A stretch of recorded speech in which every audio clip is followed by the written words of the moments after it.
Bueno, empezamos. Hoy vamos a meternos de lleno en un concepto que, la verdad, me parece absolutamente fascinante. Y es la idea de que el lenguaje humano funciona exactamente igual que la arquitectura. O sea, no surge por arte de magia de un día para otro, ¿verdad? Se construyó con muchísimo cuidado, desde los cimientos más profundos hasta el último detalle del tejado. Piensa que cada palabra, cada pausa que hacemos y cada oración son como esos ladrillos, esas vigas y ese cemento que, cuando los ensamblamos bien, son capaces de sostener el peso de nuestras ideas más complejas. Así que vamos a preparar los planos, porque en este análisis vamos a descubrir cómo se levanta este inmenso y maravilloso edificio que llamamos morfosintaxis. Para que nos situemos un poco, esta es la hoja de ruta que vamos a seguir. Empezaremos con los niveles de análisis gramatical, luego pasaremos a la morfología y las clases de palabras. El punto 3 será la sintaxis y la clasificación de oraciones. En el 4 veremos los sintagmas y sus funciones y terminaremos con el plato fuerte, el análisis morfosintáctico. Punto número 1. Los niveles de análisis gramatical, los auténticos cimientos. A ver, cualquiera que haya intentado construir algo, por pequeño que sea, sabe que antes de pensar en levantar rascacielos deslumbrantes, es absolutamente crucial tener unos cimientos sólidos. Si no, la cosa se cae a pedazos. Pues en el lenguaje pasa exactamente lo mismo. Comprender esta estructura básica es lo que evita que nuestro mensaje se derrumbe. Esas letras que flotan libremente desde las páginas de un libro abierto representan a la perfección nuestras materias primas. Y claro, antes de poder construir debates elaborados, poemas que emocionen o ensayos súper rigurosos, tenemos que observar estos componentes en su estado más puro. Literalmente no podemos ensamblar ideas coherentes sin entender primero de qué están hechas. Y esto nos lleva a un punto clave. O sea, ¿qué es exactamente el análisis gramatical? Para nada es ese rollo académico y aburrido que a veces nos imaginamos. Es ni más ni menos la herramienta maestra que nos permite abrir el capó del idioma y ver cómo funciona por dentro. Entender esta dinámica nos da el control total sobre la claridad, el tono y el significado exacto de lo que escribimos. En la práctica, y para que nos entendamos, es la diferencia brutal entre construir una cabaña de argumentos endeble que se viene abajo en cuanto a alguien que la cuestiona y diseñar una fortaleza indestructible de ideas claras y persuasivas. Vamos al segundo bloque, la morfología, las clases de palabras.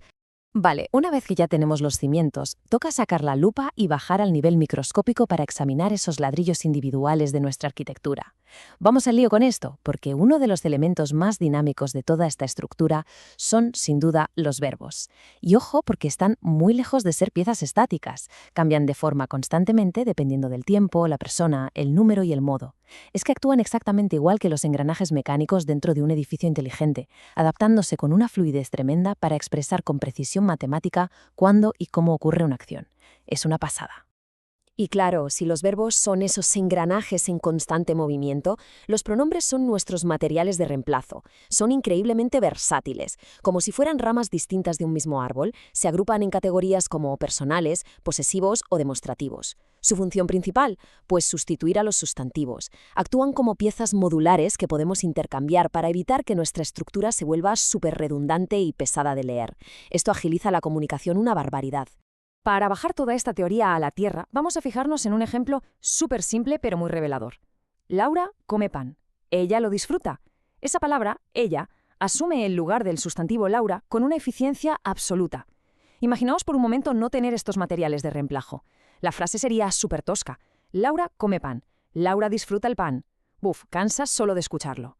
Los pronombres no solo nos ahorran espacio, sino que le dan al texto una elegancia y una ligereza que son indispensables.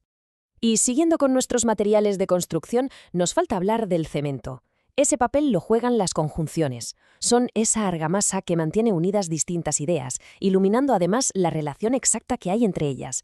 Palabritas como y, pero o por qué tienen un poder inmenso de verdad. Pueden sumar conceptos, pueden contrastarlos radicalmente o pueden mostrar una relación de causa y efecto.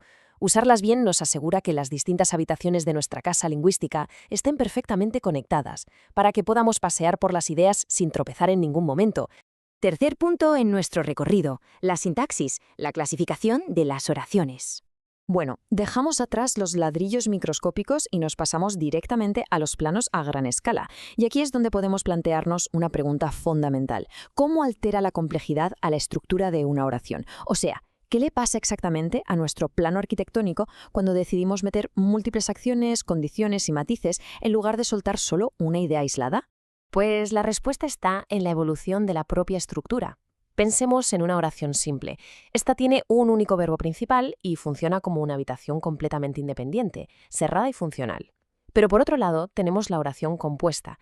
Esta funciona como los eslabones de una cadena muy firme, uniendo varias de esas oraciones simples para formar un pasillo continuo de información. Hacer esto expande drásticamente nuestra capacidad narrativa. De repente podemos expresar pensamientos muchísimo más elaborados y llenos de matices. Y para construir y unir estas oraciones compuestas tenemos 3 métodos arquitectónicos distintos. Las coordinadas, que unen oraciones que tienen exactamente el mismo peso gramatical, se sostienen como pilares gemelos aguantando la misma carga. Luego están las subordinadas, donde una oración depende estructuralmente de la principal, creando una jerarquía superclara. Y finalmente las yuxtapuestas, que se unen de manera mucho más directa usando solo signos de puntuación, sin conectores por el medio, colocando un bloque conceptual justo al lado del otro para generar un impacto muy rápido y directo. Pasamos al bloque 4, los sintagmas y sus funciones sintácticas.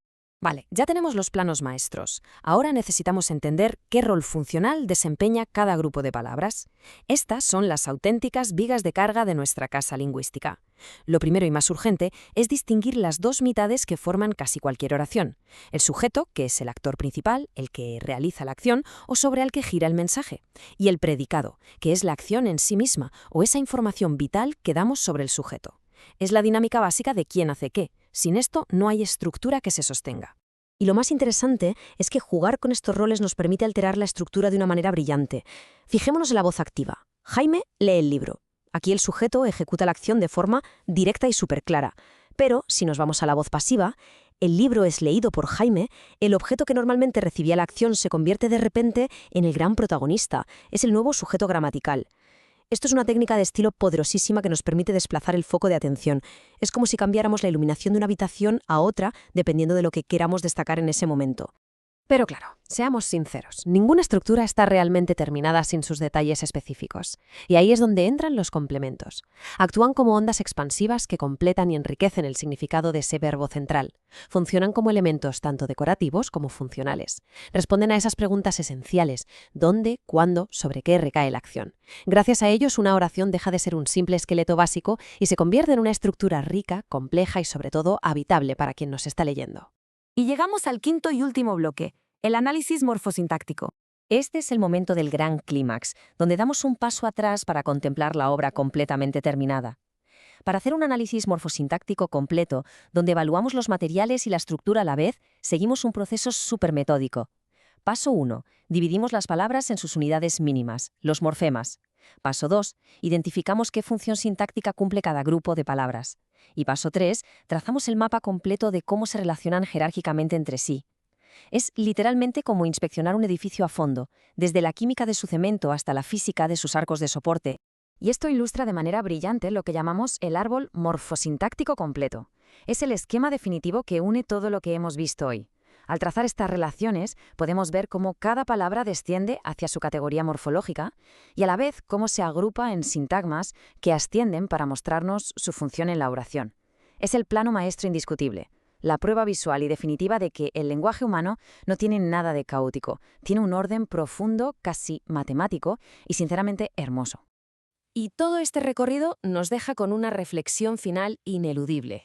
Si entender esta morfología y esta sintaxis nos da las llaves para dominar la arquitectura del lenguaje, dándonos una precisión casi milimétrica al comunicarnos, entonces, ¿qué ideas complejas, rompedoras y deslumbrantes vamos a ser capaces de construir a partir de ahora? Conocer a fondo estas reglas gramaticales no nos limita en absoluto, al contrario, son la base súper sólida que nos permite desatar una creatividad sin límites. Ha sido un auténtico placer compartir este recorrido arquitectónico por las entrañas del lenguaje.